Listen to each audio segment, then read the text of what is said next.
It seemed Joe Biden was trying to reach even past Congress and to Republican independents and Democrats out there in the country. I thought it was a remarkable speech, again, also because as he did in his inaugural, he spoke about white supremacy being the real threat, the worst terror threat to America. He's really trying to bring the country together. It was a Make America Feel Good night, Make America Feel Pride night. Okay, well, there you go. Some in the mainstream media wasting no time heaping praise on Joe Biden after his first address to Congress. For a reaction, let's go to Fox News contributor and The Hill media opinion columnist, Joe Concha. Joe, good morning to you. Good morning. Happy Thursday, Steve. Thank you very much. Not surprising, although what was surprising was the change in tone of many of the same commentators from last year. When Donald Trump was done with his State of the Union address, man, they hated that, but they loved Joe last night. Sure. I'm glad you played Martha Raddatz from ABC, who you remember 2016 in election night was nearly on the verge of tears once Pennsylvania was called for Trump.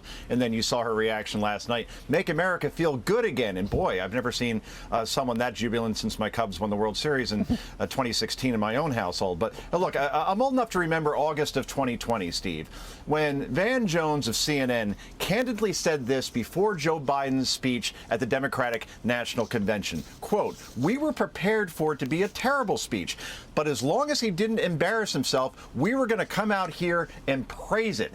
And as sure as the sun rose in the east today, CBS, NBC, ABC all praised it along with CNN, and in the pages this morning of the Washington Post and the New York Times juxtaposed that with Senator Tim Scott and the Republican rebuttal. As sure as birds flying south for the winter, that was going to be universally panned and Scott be obviously personally attacked. Right. Those things happen. Are we even surprised by it anymore, Steve? You know what? You perfectly set up a soundbite that we've got at our disposal. You were talking about the GOP response. Here is Senator Tim Scott from South Carolina.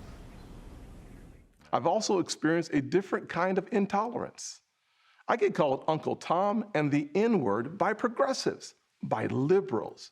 Just last week, a national newspaper suggested my family's poverty was actually privilege because a relative owned land generations before my time. Believe me, I know firsthand our healing is not finished.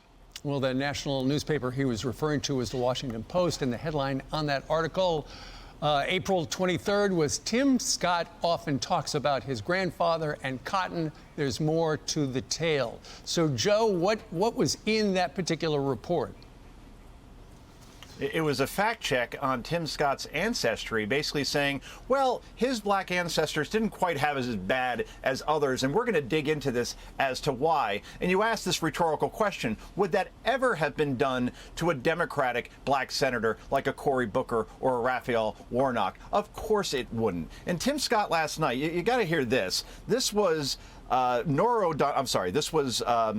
Wallace, on MSNBC, who said this, quote, "Operation Warp Speed didn't do anything to get a needle in the arms." So a lot of disinformation from Tim Scott. Wait a minute. I'm pretty sure that there were 3 vaccines that President Biden and this administration inherited on day one going into this particular 4-year tenure. So to say something like that in fact-checking Tim Scott, if you're Nicole Wallace, who apparently was a Republican once, by also saying this is a speech delivered from a planet where facts don't matter.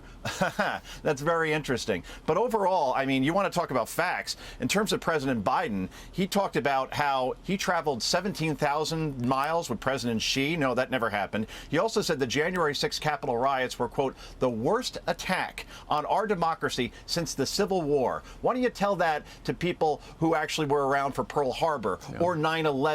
And all that was 20 years ago. People lost lives in New York and Washington and Pennsylvania, more than 3,000. You're saying that the Capitol riots, which were horrible on January 6th, even remotely compared to those two events? Come on, man, to quote Joe Biden.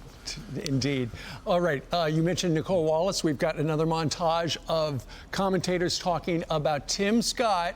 And as much as they loved Joe Biden, they didn't like the Republican response. Watch this.